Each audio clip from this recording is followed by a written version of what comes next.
괜찮아요. 상관없어요. 별거 아니야. 내버려둬요. 모르겠어요. 가장 자주 하지만 어려운 이 5가지 표현의 진짜 속마음을 모르면 평생 후회합니다. 결국 아이가 공부하지 않는 이유도 여기서 시작되거든요. 16년 동안 학부모 상담을 하면서 이 작은 것들을 몰라서 문제가 시작되고 돌이킬 수 없는 상황이 되고 후회하는 분들을 너무 많이 봤어요. 말씀드린 이 5가지 대답의 가장 중요한 공통점이 있어요. 지금부터 말씀드릴 이 원리만 제대로 이해한다면 어떤 상황에서든 적용할 수 있어요. 물론 저도 다 압니다. 많은 분들이 빨리 정답만 듣고 상황을 해결하고 싶겠지만 제가 쪽집게처럼 하나의 정답을 알려드려봤자 실제 상황에는 적용이 안 될 거예요. 어떤 상황에서든 판단하는 방법을 제대로 배워서 내 걸로 만드셔야 돼요. 실제 상황은 교과서처럼 정해진 답으로 나오는 게 아니라 상황에 맞게 활용해야 되거든요. 이제부터 부모를 나라고 표현해 볼게요. 실제 나와 아이가 가장 많이 겪을 상황이니 말씀드리는 상황에 몰입해 보세요. 이제 실제 상황 속으로 들어가 볼 건데요. 그 전에 2가지를 생각해 봐야 돼요. 먼저 아이의 마음 속으로 들어가 볼 필요가 있어요. 그리고 우리가 어렸을 때 실제 어떤 감정이었는지 생각해 볼 필요가 있죠. 가장 중요한 사람과 마음 2가지 기준으로 나눠서 생각해 보면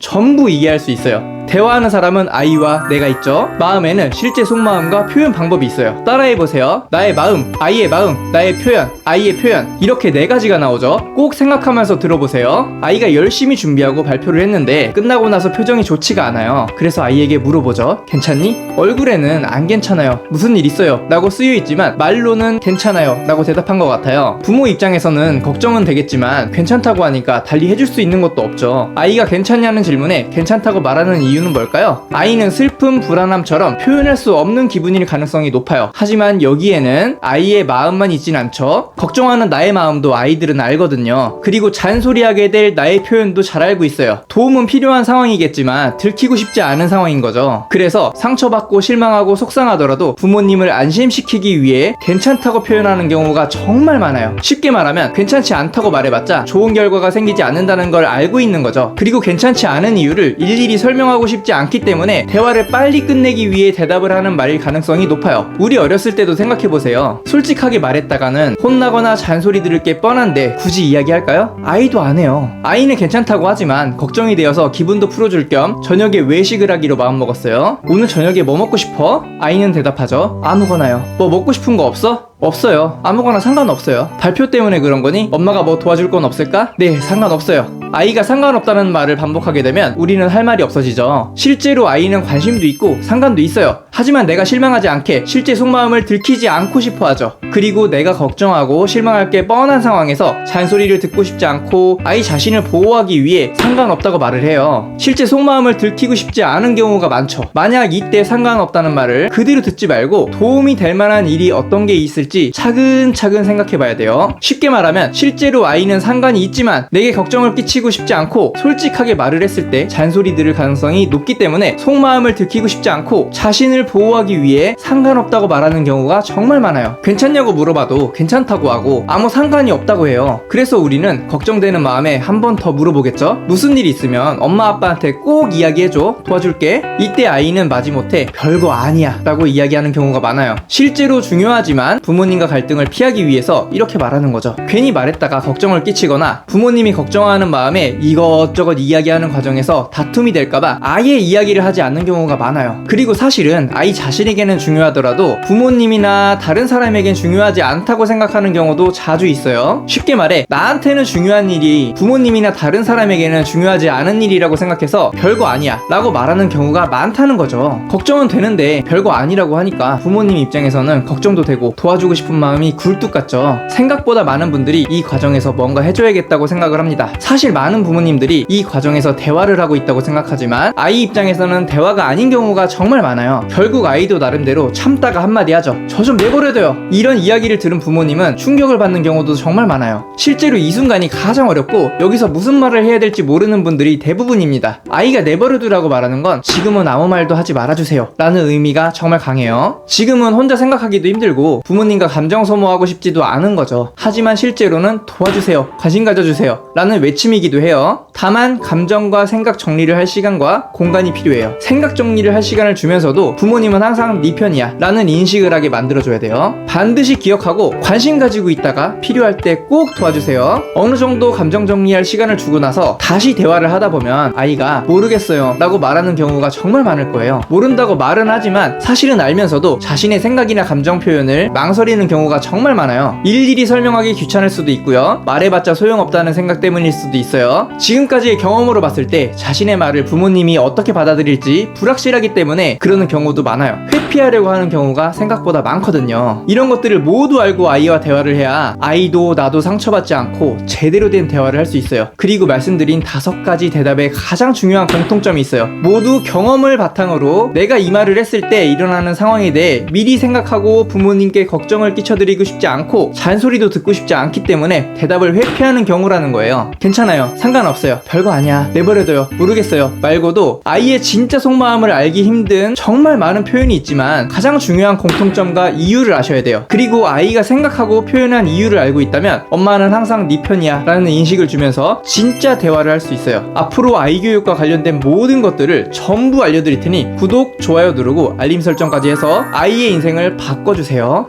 지금까지 엄마의 비밀 수업이었습니다. 다음 시간에 교육 영상으로 뵙겠습니다. 감사합니다.